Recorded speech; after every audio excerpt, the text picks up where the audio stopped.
Cinema ఇండస్ట్రీకి వచ్చి ఎన్నో సాధించాలని, ఎన్నో శిఖరాలు అధిరోహించాలని ఎవరైనా కోరుకుంటారు. అలాగే విజయవాడ నుంచి వచ్చిన ఒక సాధారణ మిడిల్ క్లాస్ ఫ్యామిలీ అమ్మాయి కూడా అలాగే ఆశించింది.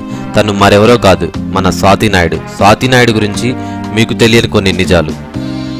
స్వాతి నాయుడు విజయవాడ నుంచి హైదరాబాద్ చదువుకోవడానికి వచ్చింది. అయితే అనుకోని ఒక సంఘటన తన జీవితాన్ని మొత్తాన్ని మార్చివేసింది. తను చదువుకోవడానికి వచ్చిన కొత్తలో స్వాతి నాయుడు పంజాగుట్లో జరిగిన ఒక ఫ్యాషన్ షోలో పార్టిసిపేట్ చేసింది. అయితే ఆ ఫ్యాషన్ షోలో స్వాతి నాయుడికి మిస్ ఫెయిర్ ఫేస్ అవార్డు వచ్చింది.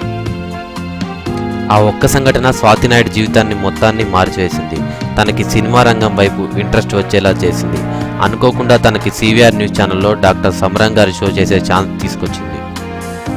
అయితే యాంకర్గా ఛాన్స్ వచ్చిందని సంతోషపడాలా, లేక ఇలాంటి షోలో చేయాల్సి వస్తుందని బాధపడాలో తెలియని విచిత్రమైన పరిస్థితుల్లో స్వాతి నాయుడు ఆ షో చేయడానికి ఒప్పుకుంది.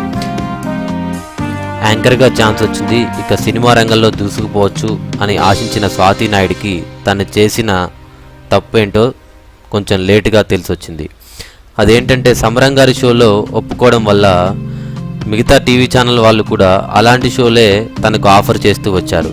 ఇది ఊహించని స్వాతి నాయుడు ఎన్ని న్యూస్ ఛానల్ చుట్టూ తిరిగినా, ఎంతమంది సినిమా వాళ్ళ దగ్గరికి వెళ్ళి కలిసినా తనకు ఉపయోగం లేకపోయింది.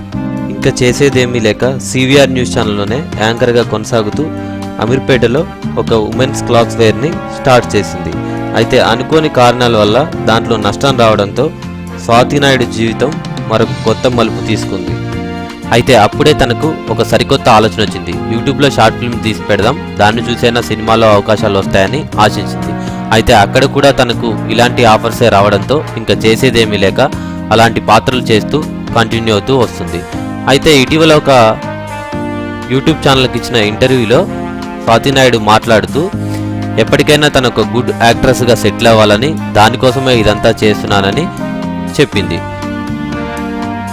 ఏది ఏమైనా సరే స్వాతి నాయుడు తన అనుకున్న గోల్కి రీచ్ అవ్వాలని మనస్ఫూర్తిగా కోరుకుంటూ ఇలాంటి ఇంట్రెస్టింగ్ వీడియోస్ కోసం మా ఛానల్ని సబ్స్క్రైబ్ చేయండి.